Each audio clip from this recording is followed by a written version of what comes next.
Hey everyone, it's 10 Types, and Black Bull and White Flare are right around the corner, and I haven't made a top 10 list or a tier list in a little while, so I wanted to do that today, ranking the top 10 decks in the format in Standard, but not right now, but with the new sets, Black Bull and White Flare, though the meta doesn't change that much, as you'll see, but there are some notable changes that we do need to talk about within the meta and within decks. Also, before we hop into things, I'd really appreciate if you leave a like on the video. It really helps support the video and the channel and stuff. And also, if you want to see more content, make sure you subscribe. But with that out of the way, let's hop right into things with the top 10 list. And the actual deck list you'll see are somewhat example deck lists. And also, when I do these, I group decks together, I guess. So, like Gardevoir, I have one Gardevoir deck, which I have as the number one deck here. We're going from 1 through 10. I will say the top 8 decks are they're grouped together. I'd say they're all within the same tier, but then outside of that, there are a lot of decks that could go below that. But I feel confident with my ninth place deck, but we'll get to that in later in the video. Also, sorry, I am a little under the weather, so hopefully that is all good. But we have Gardevoir EX here, of course, with your really good ability, Psychic Embrace, which is like it's good, right? We don't need to talk about that too much here. You can power up a variety of powerful Pokemon, and you can make good use of Monkey Dory, potentially the best use of Monkey Dory in the game. It's very good here, adding on extra damage. It's not like, I guess you are healing, but you already are naturally accumulating damage on your board, so Monkey Dory can get the damage on. It's the Gardevoir, it's with Monkey Dory. I will say that we're talking about it in the new metagame, and the new item card Tool Scrapper is kind of bad for the deck. It's mostly bad for Drifloon. There can be an issue for Screamtail removing Bravery Charms. I guess it could be an issue for something else theoretically as well. But Gardevoir's been moving more away from that. If you look at different builds of the deck, you can see where's Gardevoir? You can see that it's usually playing a Bravery Charm right now. It's playing an average of where is it? It's an average of 2.2. So Bravery Charm's still pretty important. You see Drifloons and like Screamtails and stuff in the deck. However, with the new set, there is a new Pokemon helping out this deck because right now in Standard it's good, but Jellicent EX I think is really good for it. It's an item lock Pokemon. It also does tool lock, and it's very, very solid. Doing 160 for 4, which is not solid. That's kind of bad, but with Gardevoir it actually is all right. And then you are Psychic as well here, so you are going to be able to hit weakness on Dragon Pokemon, which, bit of a spoiler, they are still very good, and so you can one-shot pretty much any Dragon Pokemon in the game with a weakness with Lily's Clefairy EX, and still be item locking your opponent, and so that's really good. And also you have Monkey Dory, so if they're not able to do that much under item lock, if they're doing like something but nothing crazy, and then Monkey Dory will be nice to heal off damage as well. Overall, Jellicent EX slots really nicely into Gardevoir EX. At first, I was a little skeptical on it, but I think my opinions have, I guess, risen. They've fluctuated some on the card, but right now I think it's very, very good. Obviously, this list is somewhat subjective, but I do think that Jellicent EX will be very, very good in Gardevoir and push it up lists, I guess. I don't know. I mean, Gardevoir EX is very strong before without Jellicent EX as well, but I think it just like really, really amazing here, being able to have a really strong disruption, essentially bedewing your opponents at the same time that you're also attacking, not insane damage, but solid damage there. Also, I will say Frillish kind of replaces Bedew in the deck, which is kind of nice. The Frillish is just like solid here. But, Gardevoir is one of the decks that has a substantial upgrade, and the Tool Scrapper addition to the metagame kind of hurts it, but doesn't actually hurt the new build of Gardevoir. It would hurt the older build of Gardevoir more, but it's old, right? So that doesn't matter as much. And then we have the number 2 deck, in my opinion, Raging Bull EX. This list is like, again, kind of an example list. You got like Trap Ghost, which you probably aren't normally seeing here, but ultimately Raging Bull takes one shots. That's really good. You have versatility, some versatility. You have solid consistency. Knockdown engine still quite good. In my opinion, still the best engine in the game. I mean, you have Pheasantip EX and Swakabilly EX as well, which are probably even stronger than that. Not your full engine, but still very good. We talked about, Lily's Clefairy EX one-shotting stuff, and I mean, it will be one-shotting you, but also you're probably getting one-shot anyway. It's not as big of a deal as it is with Dragapult. And yeah, I mean, the deck, in my opinion, just very strong. I don't think too much is changing within the metagame for this deck, but it is still very good. Being able to take one shots is very good against stage 2 EXs, and consistency is good. If you are item locked, then Noctowl might be losing value, and you will be item locked some during the middle of the game by Gardevoir. I don't expect Gardevoir to be some really insane deck. I think it is the best deck in the game with the format, potentially now, but certainly within the new format. But I don't think it's like super dominant. As I said, the top 8 decks are kind of in the same tier here, but still very good for doing, Raging Bolt stuff. Then we have deck number 3 here, which is Dragapult. Dragapult is still very good. You got Dust Storm. You can power yourself up with a relative ease. You have Upper Energy or a Sparkling Crystal. I do think Mugidori is still kind of bad in the deck. With some Pokemon being able to one-shot it, I think the best decks, or a lot of the best decks, are decks that are one-shotting, other Pokemon, specifically Stage 2 EXs. So I think Dragon Ball has a bit of a target on its back, and that's slowly faded, I guess. But it's still a card that I wouldn't rely on surviving, so that's, why I don't love Mukidori in the deck. If you are surviving, Mukidori is, like, super good. But if you're surviving, you're surviving. So it should be probably fine anyways. But ultimately, you have Dragapult, you're able to do very solid damage and spread. You can really destroy certain deck setups, specifically ones with weaker Pokemon on the bench. Again, not too much to say about Dragapult. A lot of these decks are staying the same. There are no brand new decks on this list. But Dragapult is still, very, very good. I don't think the new cards are changing it too much, but that's fine. It's still good, though in my opinion a little worse because other decks are getting better around it. Then we have the number 4 deck here, which is Goldeno EX. I'm usually not a huge fan of Goldeno. Again, still Mukidori bad in Goldeno. Don't play Mukidori in Goldeno. I mean, it's not a big commitment, but still. Ultimately, Goldeno is getting a lot better with the new Genesect DX card, though. Getting Goldeno EXs in play is, like, super important. Also, Air Balloon, super good for this deck. Goldeno probably, I think he gets the second biggest buff from this set. Actually, Festivally gets a big buff, but it's, like, not on the list because it's kind of bad. It's not, like, horrible, but in Standard, it's, pretty hit or miss, with more missing. But Goldeno EX here is a Pokemon which is able to one shot, which is really good. And then the new Genesect DX is a basic, which allows you to search for 2 evolution metal evolution Pokemon and put them into your hand, which is nice. You don't need like tons of metal evolutions in the deck. You need like a few, but it's searchable off of Nest Ball as well. So it turns your Nest Balls into functionally Ultra Balls without the discard, which is like super good. And Genesect DX is just a huge new addition. And Air Balloon is also good, reducing retreat cost by 2 colorless, which is useful, yes, on Genesect, but most notably useful on Goldeno EX, where it allows you to retreat and get extra draw value from your ability here, making it a stronger part of the draw engine, because right now in Standard, it's like, okay, pretty solid, but each Air Balloon allows you to draw multiple extra cards as opposed to a Switch, which would just draw you 1 extra card, where a Switch is just like kind of okay, right? Switch is using an item to draw 1 is like not super good. It has like a little bit of value, but using a tool to draw multiple cards is very nice here. And also searchable off of Iron. So ultimately, Air Balloon's super good for Goldeno, and Genesect DX even better for Goldeno. Goldeno getting huge boosts. Honestly, I was considering putting this even at like the top slot.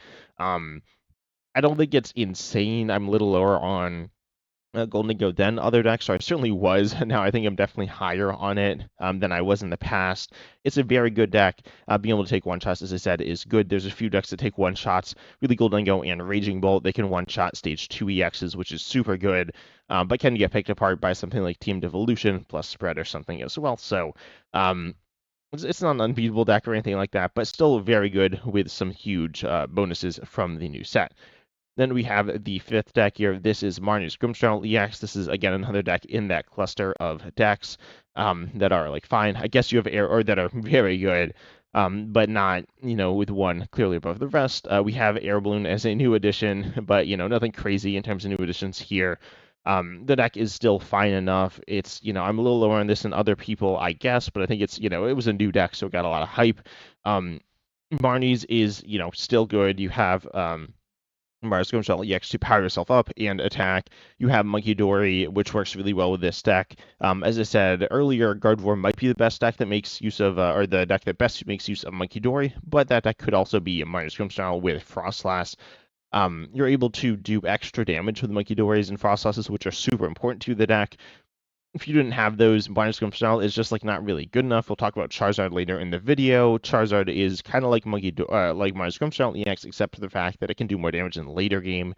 There are other differences as well, like Spike Myth is really good for Marius as well. I still think the deck's a little bit sketchy, but still very like solid / very strong. Grouped in with those Stage 2 EX decks, which there are quite a few of on this list. Gardevoir's kind of grouped in with those as well. I mean, it is a Stage 2 EX, but also it's kind of different. Also, kind of one-shotting, doing some different things. But you have like Dragapult, and I mentioned Charizard, and you have like Marnies and stuff. So these decks are still very, very solid. Then the next deck I have here is Cynthia's Garchomp EX. This is actually my list I have here that I've been playing. Which I've been pretty happy with. We'll be playing Air Balloon over Rescue Board, but this deck is still very good in my opinion in that top tier of decks as well. Cynthia's Garchomp EX is able to do, really solid damage. With its first attack, it's like fine enough. I will say with the next set, like after Black Bolt and White Flare, Mega Evolutions is bringing us a card that makes this deck even better. So do keep an eye out for that. But Cynthia's right now has solid consistency. Also, what is this deck order? But it has solid consistency. It has strong attacks, and Cynthia's Spiritomb is also like super good. And also, again, I've said this in the past, and I'm a bit of a Monkey Dory hater. It's very good in some decks. But in Cynthia's, it's really bad unless you can get some value off of Crispin with playing Darkness. But your deck isn't like that consistent in finding exactly what it needs. So that's kind of mediocre. But then in terms of Monkey Dory, you're actually doing like not really any extra damage because you want to be attacking Cynthia's Spiritomb. Theoretically, you can definitely get value off of Monkey Dory if you can find the energy attachments, but you can't really do that.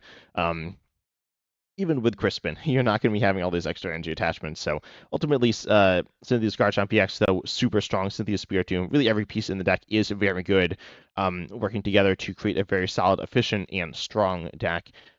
This is definitely the deck I think that is the most underrated in Standard right now, and going forwards. I haven't heard like crazy talk about it, but really good. Cynthia's Power Weight as well, 40 extra HP. You're very tanky. I'm talking about decks that are one-shotting, which are very good, but you have even more HP than those decks. So there is Tool Scrapper, which is going to remove that HP. So we have it a little lower than I have it in Standard right now. I actually rated it the top deck, again, though it's in like the same tier as other decks, so you can kind of shift stuff around. But I have this a little lower than some of the other decks because Tool Scrapper's not great for it, and it's just nothing like absolutely absurdly special. You have more consistency than some other decks, in my opinion, with the Cynthia's Goodbye, but you're not like hitting insane power levels. You kind of do with your second attack, but also that's a little hard to set up all the time. But still a very good deck. Then the second to last deck here in the top 8, that like top tier, is Jolic Box. I used to be super low on this deck. I'm back up on it. Though like the 7 isn't like that high, right? But again, I think a lot of decks are also really good around it. So I think this deck is still very good. 7th is not bad by any means, and Joltik is still fine. But notably, the card that really stands out to me for this deck is, I will say, Air Balloon is like good, I guess. It's not actually that good right now, but with the new set, it will be, well, it's bad right now because you can't play it. But with the new set, it's good because of the new Electric, but I will mention Zekrom EX is a very solid addition to the deck. You have Miraidon DX as a mediocre attacker. Zekrom EX kind of steps in a similar role, a little bit stronger than that. Certainly a lot stronger at some points in the game, but throughout the game, I think it's a little better than Miraidon. That's a nice little option there that isn't as energy hungry as some of the others. And then you have the new Electric, which I think is like super good for this deck. And the reason that I have this deck is a very solid deck as well. Jolic Box's biggest issue is the fact that its mid to late game is kind of bad with energy. You do have Crispin to kind of help with that, but you can't Crispin every turn. And if you Crispin every turn, then you're not using Boss. And also, then you're not using Arven to get your cards. So you kind of need what you need to have what you need in your hand already. So I just don't think Crispin is quite enough to sustain you in the late game. Joltik's probably powering up one Pokemon. You need to be reliant on like EXP shares, and also EXP share can now get bumped by Tool Scrapper in addition to Tool Jammer. So no, to Jamming Tower. I don't know if I said I've definitely said that wrong, but the stadium. So Jamming Tower plus Tool Scrapper, bad for EXP share, and Tool Scrapper I expect to see a ton of play. So EXP share just isn't like super reliable, and then you have vulnerabilities, but Electric accelerates energy from the discard to your bench Pokemon, specifically Lightning Energy, so it's a little awkward as like over half your energy is not Lightning, but still, Electric is an amazing addition to this deck. I think a 1/1 line at least needs to be in every Jolic Box deck. I'd personally say a 2/2 line. It's like a little awkward to search, but you're already playing some search for it, so it's still good. Also, Time was a bit of a liability, causing weird issues because you kind of want a single prize with just the Joltik, but also getting your Pokemon actually attacking is like way more important than giving up an extra prize some point during the game. Because if you're not attacking, then you can't do anything. So ultimately, Electric super good for the deck. Really, really excited to see it in this deck. And in my opinion, bringing the deck to its full potential here. Then the last deck within this top crop is the Charizard DX deck. I will say I don't include variants, or I kind of lump them together. Charizard is sometimes played with Dragapult, which is like, I guess, the main way that I think actually both of them are played. I'm not entirely sure on that one, but it's certainly the main way Charizard's played. But Charizard you can play with Dragapult or separately, but Charizard's still very good. Solid stage 2 attacker here. Able to do, big damage or solid damage in the early game, big damage in the late game. Nothing too crazy in terms of new additions here, but still Charizard's solid. I think, it's been underrated at times, but it's been honestly like, it's fallen off since its like true glory days, since it like kind of came out. But it's still a solid deck in that like top tier of decks. I think if you're underrating it, I think if you think it's bad, I think you're underrating it, and also like you're just not really seeing it that much, which, like, is kind of fair. There are other decks probably that are, like, all right that no one really plays, but Charizard is still definitely, solid. It gets really strong in the late game, pretty all right in the early to mid game. Still good, no crazy new additions. You could play Reshiram EX, I guess, but that seems kind of bad. But still, the deck is good, nothing. I've said, there's not too much to say about it. I'm kind of rambling at this point, but it's still very good. Then we have the next tier of decks, which is the I think this deck here, Ethan's Typhlosion, is the ninth deck on its own. Personally, I don't think I definitely don't think it makes it into the tier above. I think it's a tiny bit better than the tier below it. Notably, the new tool card, Brave Bangle, increases your damage by 30, and realistically, in terms of the metagame, I think this is the deck that will take the best advantage of it. I mentioned that Festively gets a lot better, specifically because of Brave Bangle, but it's also like not that good. So I expect Ethan's to be the deck that takes best advantage of it. Ethan's is like solid as well. It's a little slow, and it's also a single prizer that can have issues sustaining itself into like the very late game, but it's still a very good deck, or still like a solid enough deck. Not very good. I changed that, but it's still decent, and it's a deck that you can do. You kind of like push more towards one shots with Brave Bangle, which is really nice. You really need to be taking some one shots. You're not gonna be taking one shots all the time on stage 2 EXs or anything like that. But the deck, it does what it needs to do most of the time. It's consistent, kind of like Cynthia's, in a similar way. You can actually get the energies off your ability, but like not directly. So still, good. Kind of, I don't know if I'd say hit or miss, but like in terms of winning it, it's definitely more of a miss deck. But still solid here. Again, a substantial drop off though from that top tier. So make no mistake that this is I was going to do just a top 8, but this is the number 9 deck. It's fine enough. The best single prize deck by far as well, I'm pretty sure. Then the number 10 deck I have here is Flareon. Flareon, I guess, is number 10. I couldn't make up my mind, to be honest, but it's a deck that's been warming up on me. No pun intended here. A little bit recently, I guess it is better than Terra Box. I think Terra Box is still pretty good. They can't necessarily keep up with all the stage 2 EXs in the game right now, or like with it. Its versatility is good, but it's not like absolutely absurd. Jolic Box, especially with the new Electric, I think is gonna just kind of push it out of the game. Maybe kind of has already pushed it out of the game. We've seen Armouge Box as well, which has been like also kind of pushed out of the game because it's like more exciting, though worse than Terra Box. But this deck is solid. Flareon here. It's a stage 1 deck. I'll say another contender here was Terra Box was a contender, but then also Arcaldon was a contender, so another stage 1. Stage 1 decks are like kind of, I was going to say mediocre. I mean, like Goldeno is really good, and then like Garden was also playing Jolic EX, which is also really good in a stage 1.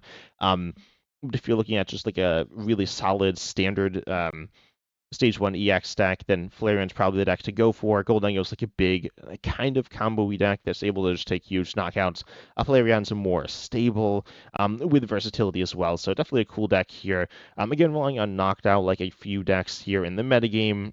Knocked Out can be countered by the Stadium Team Rockets Watchtower, which I think is like decent, but not amazing. I actually had it in my Cynthia's deck and have since cut it, but do keep an eye on that. That can be really bad for you. Like obviously you have a lot of colorless abilities, but still it's a solid deck here. You can do big damage with Flareon, though not like necessarily one-shotting. You have some counters to certain top decks. You have a grass counter and a psychic counter, so really nice there. Or like cards, a grass card that is a counter card and a psychic card that is a counter card. Countering obviously like grass weak stuff like Cynthia's or Marnie's, and then also the dragon decks like Dragapult or whatever. And so those are good. Flareon, I guess, also kind of counters Goldengo there. And overall, just a very, very solid deck. Pretty fun as well. A deck that I've definitely underrated some in the past. I don't think it's insane, though. I don't think it's, in that top tier of deck.